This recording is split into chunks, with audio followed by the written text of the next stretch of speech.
Hi, guys. Welcome to an episode of the Disc Golf Hot Take, where it's too cold to swim in a lake. Yes, there we go. I mean, facts, Improvement. right? I mean, we're improving. This is accurate. Depends on where you're at. This is true. This is true. All Actually, right, guys. today it's not bad, but whatever. Yeah, today's not too Nice bad. out there. So, okay. So, we mentioned on the regular podcast, we have everybody at home. I'm at the office, but we are at different locations. So we thought we'd have fun with it and bring it in and on Zoom and bring Anthony and Danny into the fun. How are you, Anthony and Danny? Doing wonderful, thank you. Are you having Anthony fun? I'm having a ton of fun. Definitely not swimming in any lakes. But, We both just waved on an audio podcast too. So, Yes, you did. Yeah. so there's that. Anyway, all right. Well, let's just jump right into it. Anthony took on the disc golf hot take. What do you got for us, Anthony? Anthony will relay someone's hot take. I think the guy's name was Brandon, is the name that's sticking out in my mind, but I couldn't go back and find it. Danny is saying no. What's the name? There's no name on the sheet. All right. Never mind. We'll pretend Sorry, it's Brandon then. Brandon. There's a chance. That's a common enough There you name. go, That yeah. There's a good So you're chance saying that it there's a could- chance. It's possible. Yeah. So basically, I mean, all of us here have played tournaments. Bobby and I probably play the least amount of tournaments in our lifetime. But there's one thing that we've all done many times when we've played in those tournaments, and that's signed up for the A spot. And there is something that all of us have done when we've signed up for the A spot at a tournament, and that's not hit an ace. Yes. We have walked away with however much it is, $3, $5, $10 less than we could have. Bobby and I also have never actually played a tournament for money since we're both the only AMs. But the three of you have won real money, and you've won less money than you could have at all of the tournaments. Therefore, you should not enter into A spots when you sign up for tournaments. If your local league has one, or if Tags has one, you are almost literally throwing money away when you do that. The money that you put into A spots is more than you will ever get if you hit that ace and make the A spot, and you get to take the A spot home. That will not average out in the long run to more money than it costs you to put into said A spots. It might be a good short term. You might think, oh, I made $300. But in actuality, that $300 cost you $612 to win. Don't I ever tell the disagree. carnival people that. Well, The more- That is true. They'd be out of a job. I know. I mean, That's a fact. you spend the $20 for that 30-cent stuffed animal. so you're saying the odds are against you as the player? Sounds like Bobby's No, on my wait. side. Yeah, but the thing is that I mean, yes, there's some validity to that, but well, maybe not every tournament, but I would think some tournaments use that ace pot money for something worthwhile. Sure, Usually but it's then a throw off. It's like a CTP. CTP throw off Yeah. afterwards. Sometimes other events will put it to like another event that they're running that year, Mhm. or a rollover race, which I agree with you on, or I agree with this hot take in some degree of certain events where yes, sure, but leagues that like continue. I know like Hops and Heiser's league, for instance. I think it was Hops and Heiser's. You got paid out ace based off of how many events you went to, which I Mhm. 100% think that's the case. But Mm. I can almost guarantee that I've made more money in ace pots than I've paid out, me personally. I've hit Said the world champion. I was going to say, yeah, it says Yeah. the average skilled disc golfer. in the Hey, world. Yeah. you included me in those three players, so that's Sure. your fault. That's your fault. I- On okay, three get Eric separate- off the podcast then. Let's just get average people. Ren- Ren. So on three separate occasions that I can think of off the top of my head, I have a $890 ace, a $1,200 ace, and a $1,500 ace. All three times, all within like a couple years of each other. So I mean, that right there is almost enough Sure. for the dollars Yeah, or $5 that I've paid out. Now, that being said, Hold on. the majority Correct. You are absolutely right. The majority of people out there that are throwing $5 away or whatever, but for me, I'm always all for throwing into an ace pot, especially if it means that ace pot can get fat and somebody hits it. I'm happy with that. I don't care if it's me that hits it, as long as somebody hits it. I think that that's pretty freaking cool. I'm all Sure. good with that. I'm all good with donating in that regard, especially events that do throw offs at the end. Then it kind of gives you a couple chances at it. But for me personally, I don't. Maybe I'm above the exception here, but definitely I've made more money than I've paid out. I'd say like whether you should or not is kind of irrelevant as to whether it's profitable in the long run. Like across every disc golfer averaging everything, they will lose money if they just chip into an ace pot every time. Yes. Correct. One of the first tournaments that I think it might have been my first pro tournament, something like that. I hit an ace for like a couple $100 and it was sick.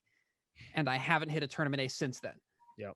And I've definitely like lost more money than I've put in at that point. But like it was at a B tier, it was a pretty big tournament. I was like, oh, sick. I'm never gonna go through all this ace pot money, but definitely I have. There you go. I wonder how much it would skew it though if you just ran aces on everything. Because especially at the higher levels, you're going to play for birdie most often, which I think Ken Climo is credited with saying the perfect golf shot hits 10 feet short of the pin. And so like you could skip up into it at that point, but a majority of like ace runs are blowing way past the basket. Climo, no, that's OB. When you're ace. Shorts OB, man. Sorry. What are your thoughts? Oh, I'm sorry. Go ahead, Danny. I'm just wondering how much you could skew the odds if you just ran aces all the time, if that would actually be like a profitable thing. Yeah. I think that you're going to lose out on way more tournament winnings that That's way. true. You're going to hit your more ace spots, sure, but you're going to lose out on Maybe. way more Leagues. I guess, But- yeah, if you're but- in the rec division or something where you're not playing for real money anyway. Sure, but how often have you thought, hey, I'm going to ace run all of these, and then you actually hit an ace? That's very rare. What usually happens when somebody aces is you're just playing and you just happen to throw a shot too far and it goes in the basket. Sure. It's like I don't think I've ever thought, hey, I want to ace this right now and then aced it, other than a hole 2 at a Hammond. And it's 150 feet. Yeah, it was 150 feet. Paige Bjerkes had already shot pretty well. I hadn't shot very well, but I was trying to save my tag and I had to ace to tie to keep it, and I did. And it was kind of the crowning achievement of my disc golf career. Having that said, we're not just talking about aces though. Okay. This is where this argument falls apart for me. So I have a few tournament aces, most of them not more than $100 or $200. But where I've made the most money off of ace pots is CTP throw offs after the event. If nobody hits an ace, I have well over $1,000 in CTP throw offs. One I remember in particular, my card finished late. It was at a tournament in Dallas. My card finished late. I went over to my car. We were just like, I was just hanging out for a second. They were like, oh, we're doing the ace spot throw off. And I was like, okay, thanks. And I ran over and throw it and put it, I don't know, 3 feet out on not a short shot. And it was $450. It was more than I made winning the tournament. So I understand the concept, and it is rare that people hit aces. Because of that, I'm going to stay in those ace spots because it's going to give me a chance at an upshot, a shot that I have a lot more control over, that I throw better than a lot of people at those tournaments. That's why I'm staying in those. And like, all right, so I just looked at my PDGA. I've got 126 events played. If all of those ace pots are $5, then that's $630 that I've spent on ace pots. With that 450 and then the couple of aces before that for like $100 or $200, I definitely have that made over in just tournament aces. But then league aces, usually those are a little bit less. I'm sure I've played a lot more than 100 leagues or something like that, but I've got some aces in that as well. And then have been partnered with someone who's hit an ace, and those pay out also. So lifetime, I think, play the odds however you want to. I will never not sign up for an ace pot in case somebody doesn't hit an ace, because I don't hit very many. I've got like 16 or something, and I've been playing for maybe 12 years. But I've won a lot from throw offs and from other people hitting aces too. Isn't this sort of similar to the whole Ledgestone thing? Well, I guess I can kind of connect them. I'll connect the dots is how I'm thinking is that we read a statistics when they researched that anyone below 935 had no chance of winning cash. So in a sense, why do we sign up for events if we know we're not going to win the cash? I mean, that's kind of, you're just doing it for the experience. And so you're signing up for the ace pot for the experience of the excitement of getting the possibilities of getting that It's ace part of and the winning- experience. Yeah, part of winning that big money. And now here's like, I'm sorry, Anthony, I didn't want to do this, but Wow. here's the Uh-oh. worst thing that could happen Still going. is you go to a tournament, don't enter the ace pot and Yeah. ace. Because you That imagine and being you that die. Eric says You would "And you definitely die." say, yeah, you would definitely tell people not to sign up for ace spots if you were that Look, guy. don't. I died when I didn't sign up for the ace pot. No, that's the worst thing that could happen because get now you know, like you'll never not sign up for an ace pot again after that. Now you're probably even less likely to have made that money back because statistically you're not going to hit as many aces. So I'm just saying, even if it's just for the sake of not being ashamed of hitting an ace and not buying into the ace pot, it's That would be worth worth buying into the ace pot. Oh, yeah. The argument I don't think ever 100%. was like whether or not it's worth buying into the ace pot because it's fun. It makes, it adds Sure. excitement to the event. But Yeah, it's gambling in a way. as far as being profitable, I think for most people it's not, Sure. but it is a lot of fun. Right. But Yeah, it in the same way, for everyone.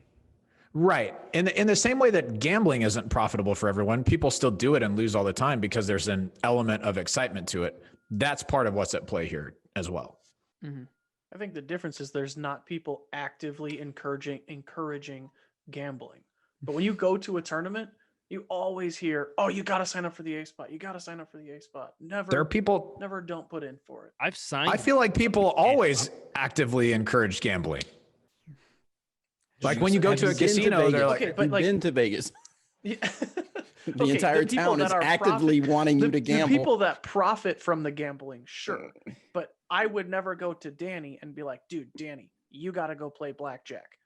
But at Okay, a disc golf fair. tournament, all the other people in the tournament are like, "You always sign up for the ace pot. You always got to sign up for it." Those people Yeah. lose a lot of money on ace spots in their career. yeah, that's fair. All right. That's fine. All right. Well, there's our take on the hot take about ace pots. Let us know in the comments below your thoughts in either YouTube or Facebook when we post this on the Disc Golf Answer Man Facebook page. Now, on to the non-disc golf hot take. So if you don't like hearing us talk about stuff other than disc golf, then just cut it off right Just now. listen. Just go ahead and listen. Just cut us off. Just turn the volume down. But There's a turn the chance you volume could win up. the ace pot if you still listen. Right. Yeah. There's going to be a Robert, throw why off do you at have the to end. Throw encourage off people at to the end. gamble? Sorry. I'm a bad influence. All right. So Danny has taken on the non-disc golf hot take. What do you got for us, Danny? For every objective like workload, PCs are better than Macs. Oh, geez, Louise. In every situation, whether it's video editing or Define better. gaming or something like that, PCs will perform better and be cheaper, be easier to maintain, be This is so more subjective. easier to use. On objective things, it's better.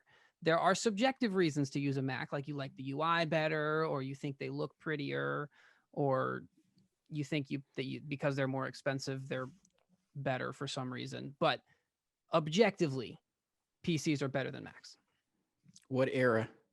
We talking Now. Now? Oh, okay. right now. I know EMAC and Bobby are both Mac users. I'm a Mac user for like just familiar at this point. I mean, that's what I love about Apple personally is that I can connect everything to one thing. I'm sure you can do that with PC, but I'm sure not starting over. You know, I'm not going to start over at this They've point. but definitely got you in their ecosystem. they do. They hook, line, and sinker. AirDrop is really nice. There was a time when early in my I remember this. disc golf media career where I was I had a PC, I had a Windows machine, and I can't remember what And you Ether, threw it what- out the window. yeah. And I worked on it. I used it, and it was good. It was a decent one. It was like the lowest price you could get on a pro level computer, right? But it was already. I didn't. Now I don't geek out, and I didn't build it myself. It was already pre-built, but I'd looked up specs for video editing and stuff like that. Anyway, I worked with it for a few years, and then as I started learning more and following people more and and being in circles of video editors, everybody was like, you got to get a Mac, you got to get a Mac, because they tailored their software and their machines to creatives. And I believe that was part of their marketing. Their branding was marketing toward creatives. So at the time they had what you wanted, and it was kind of a thing. If you wanted something for Photoshop, for video editing and all that, you got to get a Mac. And it did feel like a world of difference when I got it. Now, I'm not in the technical part of the world as far as editing and stuff like that, like I used to be. So I'm not up on PCs, but that's why I say buy better. What do you mean perform better? Yes. The big argument with Apple and Macs is that you get what you get. It's all in one. It's all put together. You buy the best specs, and that's what you get. You can't get in there and tinker it. And I still feel like people feel that PCs are best because, you know what? I can go out and I can buy the best graphics card. I can buy the best processor and then buy a shell and put it all together. But wouldn't that make it better? Huh? Wouldn't that make it better then? Because but that's what I mean by define better. Because to me, in this day and age where everybody is a creator and you can create, you're going to have somebody who's going to want to geek out and do that and piece their stuff together. But you're going to have somebody that doesn't want that. They just want a machine to work and to be ready to go. And they just go out and they buy a Mac and it's ready to go. I think it matters a lot what time frame you're talking about, because back when you're talking about like switching from PC to Mac, that was definitely the prevailing thing. Is Macs were very high quality. They weren't necessarily as overpriced and terrible at cooling as they are right now. But since then, it's been kind of a shift. Danny, that's actually a feature in the winter. It's okay, gotcha. Heating computer. Yeah, it's dual purpose. See, the thing is that I think it's a little bit unfair because in the sense that I don't have the knowledge of stuff like I used to that Danny now has, or you guys, or even Anthony would have, as far as the specs on specific things and what, like right now, I couldn't go out and build a PC, but back in the day, I would be able to do that because I was like reading up on the latest graphics and what to get and what to use and stuff like that. And to be fair, like they're not terrible. Like if you look at like a pre-built computer that's like built for you and it comes with a custom case and all that stuff on a PC or on a Windows, it's roughly the same price. It's not like they're super overpriced, but the thing is you're stuck with the super confined, no airflow that the Mac has. You're stuck with the upgrade options that's there. It feels like a computer with training wheels. And see, that's the thing that I think PC people stick to and they latch on to why it's better, because you've taken away my control, my ability to modify as I want to. Mm-hmm. Okay. So I think as far as the hot take goes and how you worded it, it's pretty hard to argue against because you can do so much more powerful stuff with a PC. The problem, what can you do more powerful? I think it's easier for you. Well, it's easier and cheaper for you to drive with like buying your own graphics card, right. buying your own processor, all that stuff. You can build a cheaper, equally powerful PC to a Mac for less money, and then take it up a notch if you want to, and have it be more powerful than a Mac if you want to. The problem is not everybody wants to do that. Like you said, that's something that PC people hold on to, is that, hey, I have total control. I can replace this. I can replace that. If Danny hadn't built my computer for me, the PC that I use, I would have never done it myself, ever. I'm glad I have it now because it's great. It moves quickly. It's got a, like, now that we've done it, I upgraded the processor and the graphics card and all that stuff. That's great. And I enjoy using it. However, if I was going to get a new laptop, I would get a Mac 100%, just because it's all there. I don't have to worry about building it. If I was going to do another desktop, I would do a PC. I think most people don't want to get as into the weeds as you have to in order to understand what all's going on with the PC.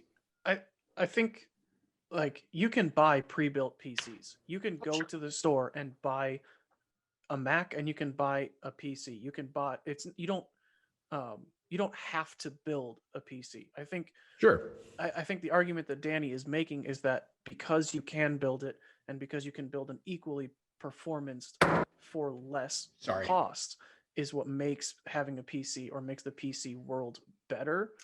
But the counterpoint of, well, I don't want to build it, is kind of null, because you don't have to build PCs. You can't build a Mac. You can build a PC, but you don't have to. Right, but it You reminds can me go of buy a car. You don't have to build your car. well, that's completely different. Yeah. But Wait, hold on. Sure, but if there was, I have built all of my cars. right. if it was easy to build a car and there was one brand that was more expensive and pre-built, that doesn't mean that another brand that you could upgrade the engine, with the snap of your fingers. It reminds me of the argument of iPhone versus Android, and that's because open versus closed. People hate the iPhone, some people hate the iPhone because it's a closed environment. It's hard, or it used to be. I can't remember, but to create an app for the iPhone is much more difficult. Whereas on Android devices, you can push stuff out very easy in comparison to the Apple App Store, because it's more of a closed environment, where the Android is more an open environment. The reason I bring that up is, to me, the closed environment and so to your argument, Anthony, of yes, you can buy pre-built PCs, but that's when you go into a store and you've got, or you go to buy a phone, you've got hundreds of different Android devices to choose from. And at one time it was so fragmented that you had developers that, why are you only building apps for iPhones? That's because I only have to build it for one iPhone or one size screen at the time. Of course, now they're doing more. But for Androids, you had 4 or 5 you had to develop for. Mm-hmm. With a PC, you walk into a store, you've got all kinds of pre-built PCs. I don't know what to get. Do I want to get more RAM? Do I want to get more hard drive? I mean, I remember I would give advice to family, and they'd be like, it's got 500 gigabytes, but it's got like a super slow processor. They would tell me the numbers. I'm like, oh my gosh, you're so excited because this number is 500 gigabytes. That must be good, right? And then they tell me a lot. Yeah, they tell me the processor or the RAM, it would have 2 gigs of RAM. I'm like, no, you're not going to get anywhere with that, right? But with a Apple product, with a MacBook, you've got much less to choose from, so it's much simpler to be able to choose from that. In that sense, that is much better for the customer.